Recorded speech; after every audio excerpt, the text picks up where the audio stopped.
The job of an archaeologist isn't just to uncover ancient artifacts or make finds of the past. It's also to interpret those findings for us. They usually handle that well, but in moments where they fall short, they turn to scientists for support. Still, scientists don't always have all the answers either, and that's how we're left with mysteries like the ones you're about to see in this video.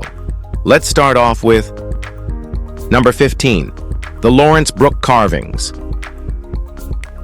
The Lawrence Brooke carvings in New Brunswick, New Jersey, are a mystery that still confounds experts, even though parts of them are written in English. The carvings were made in 1876 and contain a blend of cryptograms, symbols, and fragments of text. Despite being documented at the time, no one's ever managed to fully decode them.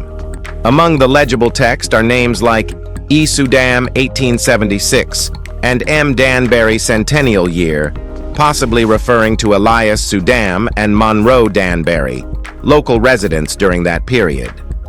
Neither man ever explained the carvings, taking their secret to the grave. One part includes a compass and what appear to be navigational coordinates, followed by the phrase Red Rover. Could it point to hidden treasure? Some think Red Rover is a nod to the infamous pirate Adam Hyler. Maybe Sudam and Danbury found his stash and carved a cryptic map into the rock to brag about it. We may never know the truth. Number 14, Cascajal Block. The Cascajal Block continues to stir debate among archaeologists. To some, it's proof that the Olmecs created Mesoamerica's first written language. To others, it's a modern forgery. Found in 1999 by road workers in Veracruz, the block's controversial status hasn't changed. Surrounding pottery and figurines date to roughly 1000 BCE, which implies the tablet itself belongs to the same period. It's made of serpentine stone and inscribed with 62 distinct glyphs. Some look like animals or plants, while others are abstract and defy interpretation. The characters are arranged in horizontal rows, not vertical columns, which deviates from known Mesoamerican scripts. Some symbols appear more than once, hinting at repetition, possibly names or words. But since no other text like it has been found, decoding remains impossible. If authentic, the block predates Zapotec writing by centuries. Until further evidence appears, we're left with a puzzle. Number 13, Pachacamac Idol. The Pachacamac Idol has been known to archaeologists for decades, but for years many believed it had a blood-soaked past.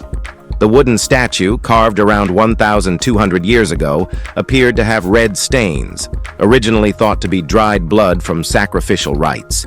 However, a chemical analysis done in 2020 revealed that the red substance wasn't blood, but mercury-based paint made from cinnabar. The statue also had traces of white pigment on its teeth and gold-yellow coloring on its headdress. What stands out is that cinnabar isn't found nearby. The closest source is nearly 250 miles away in the Andes. Transporting it such a long distance likely symbolized the wealth and authority of whoever commissioned the idol. Still, no one knows the exact purpose it served. Like most ancient wooden statues, it was probably used in worship, but we don't know who or what it represented, or why it was painted the way it was. Number 12, Mangareva deity figure. The Mangareva statue is a wooden deity figure from Mangareva Island in French Polynesia. It dates to the late 18th or early 19th century. This representation of a male god was handed over to English missionaries after local communities converted to Christianity. The British Museum acquired the piece in 1911. Missionary contact began in the early 1800s, and by 1835, French missionaries, with backing from both the island's king and a former high priest, began systematically destroying traditional religious art. This figure survived that purge. The London Missionary Society likely obtained the carving during the 1820s and later transferred it to the National Collection. Carved from native hardwood, the statue is largely intact, aside from damage to its limbs. It depicts a standing male form with traits typical of Mangarevan sculpture. Though its exact identity is unclear, scholars suspect it may represent Rongo, the god of agriculture, or possibly the island's principal deity, preserving a rare glimpse of pre-Christian Polynesian belief systems. Number 11. The Talaiotic Structures of Minorca. Minorca is a favored vacation spot, but it's also a hub for archaeologists, especially since the 2015 find of a prehistoric site called Sakudia Cremata. At the heart of this site stand towering stone constructions known as talaiots, attributed to the Talaiotic people who once thrived in the Balearic Islands. The central feature is a colossal T-shaped monument called a taula. Its function is still unknown. Some believe it had no function at all. The word taula translates to table, reflecting the local myth that they were used by giants. The particular taula at Sakudia Cremata is around 4,000 years old. Surrounding it, archaeologists uncovered pestles, grinding stones, and ceramic fragments buried in the ground, likely left as ritual offerings. These massive stoneworks clearly played a significant role in the culture of their builders. What they meant, or how they were used, remains one of the island's most enduring archaeological mysteries. Number 10. Arco di Tre. There's an old freestanding arch tucked away in the forests of the Simbruini Mountains Regional Park in Garcinio, Italy. It's called the Arco di Tre, and no one really knows why it exists. Pilgrims often come across it while walking the Saint. Benedict Way archaeological research and dating tests confirm that the arch dates back to the pre-Roman era, which means it might have been built by indigenous tribes. Its age is estimated between 2,300 and 2,400 years. What makes it especially odd is that it doesn't connect to anything. It leads nowhere. That's what has historians scratching their heads. Was it once part of a structure that has long disappeared? It sits near the old borders of the Aikwi and Ernitsi tribes, so it may have been symbolic. The entire arch was constructed by angling limestone blocks together without mortar or adhesive. That kind of precision, without tools or cement, is still difficult to explain. Do you have any explanations? Number 9. Hoa Hakananai'a. The Moai statue known as Hoa Hakananai'a, originally from Orongo on Easter Island, now stands in the British Museum. Estimated to have been sculpted around 1600, it holds deep cultural weight. Its name translates as stolen or hidden friend. The statue was taken in 1868 by British naval officers. Carved from basalt, it follows classic Moai aesthetics. Bold facial features, long ears, a defined chest, and folded arms resting on a pronounced stomach. Its back is decorated with rare petroglyphs, birdmen figures, known as manutara, ceremonial paddles, and other still unidentified symbols. Presented to Queen Victoria and gifted to the museum in 1869, it has remained in London since.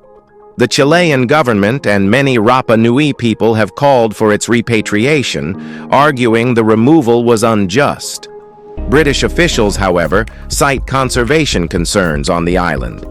The statue stands not just as a relic, but as a contested symbol of colonial collection, indigenous heritage, and unresolved cultural accountability.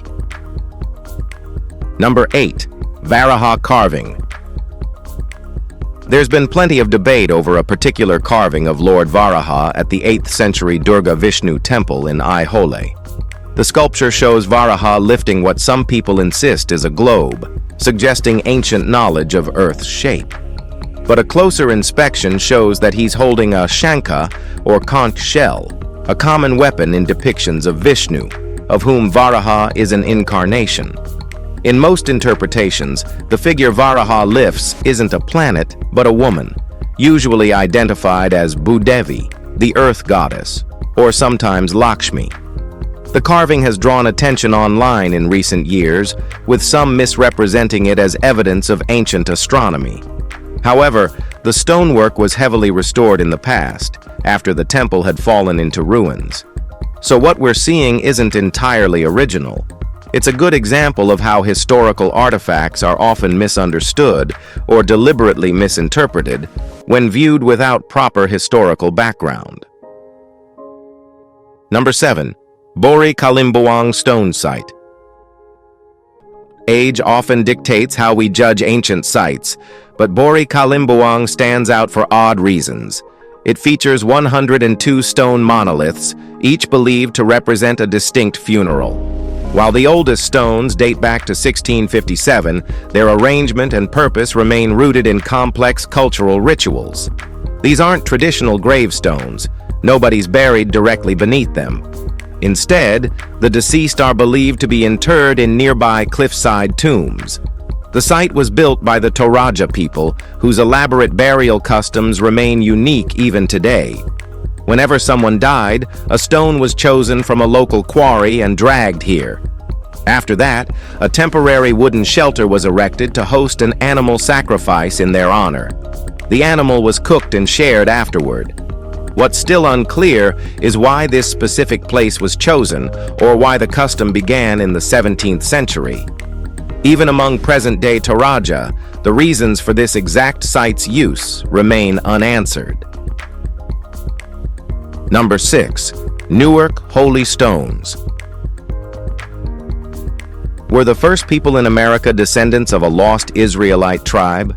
That's what believers in the Newark Holy Stones argue. In 1860, an amateur archaeologist named David Wyrick claimed to have uncovered the stones inside Native American burial mounds near Newark, Ohio. The items included the keystone, the Decalogue, and a small stone bowl, all of which are now housed at the Johnson Humrick House Museum in Ohio. It's widely accepted that the Newark earthworks, where the artifacts were reportedly found, were constructed by the Hopewell culture over 1,500 years ago. The controversy lies in the Hebrew inscriptions on the stones. The keystone includes phrases like Holy of Holies, while the Decalogue features a miniature version of the Ten Commandments. But Wyrick was already a vocal supporter of the theory that ancient Israelites reached America long before Columbus, and the Hebrew used is modern, not ancient, making it likely the stones are elaborate forgeries made to support a pre-existing belief. Number 5. The alleged ancient screw. There are two ways to interpret this next object. 1. It's a fossil of an ancient marine creature called a crinoid. 2. It's a screw crafted by human hands. Scientists lean toward the crinoid theory, mostly because the object is encased in rock that's 300 million years old. The team that discovered it claims they also identified a second similar shape using X-ray scans of the rock. However, they've never permitted independent researchers to examine the find. This secrecy has only intensified speculation. Dismissing it as just a crinoid isn't easy either, since this particular shape is unusually large for a crinoid fossil. For those inclined to believe, this screw has been cited as possible evidence of time travel or extraterrestrial presence millions of years ago. Until those holding the object allow others to properly study it, we're left with nothing but guesses. Now, imagine humans living with dinosaurs. What kind of pet do they keep with them? Number 4. Haniwa Terracotta Dancers. The Haniwa terracotta dancers, preserved in the Tokyo National Museum, are a pair of distinctive clay figures from Japan's Kofun period, 250 to 538 CE. Discovered in 1930 at the Nohara tombs in Saitama Prefecture, they're known for their expressive posture and abstract design. Although long believed to represent dancers, recent interpretations suggest they may instead depict horse attendants. Crafted from terracotta, the figures feature simplified bodies with cylindrical bases and stylized limbs. The smaller figure wears a farmer's headdress and holds what resembles a sickle, indicating agricultural ties.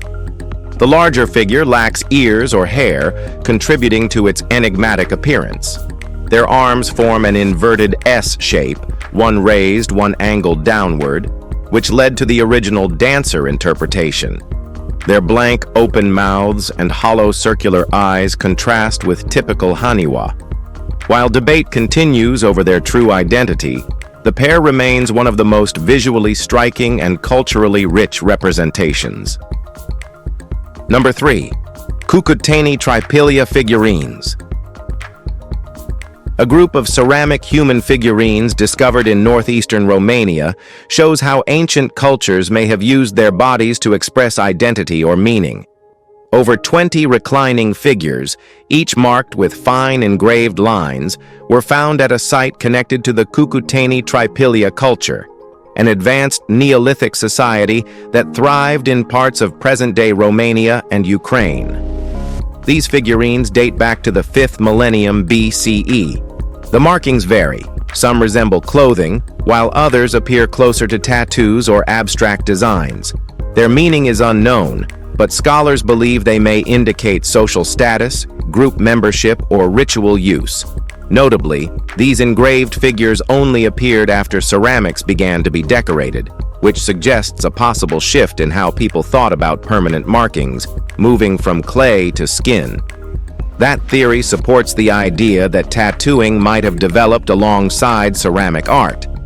Regardless of interpretation, the figurines reflect a complex, symbol-driven world that still eludes full understanding. Number 2. The unicorn horn.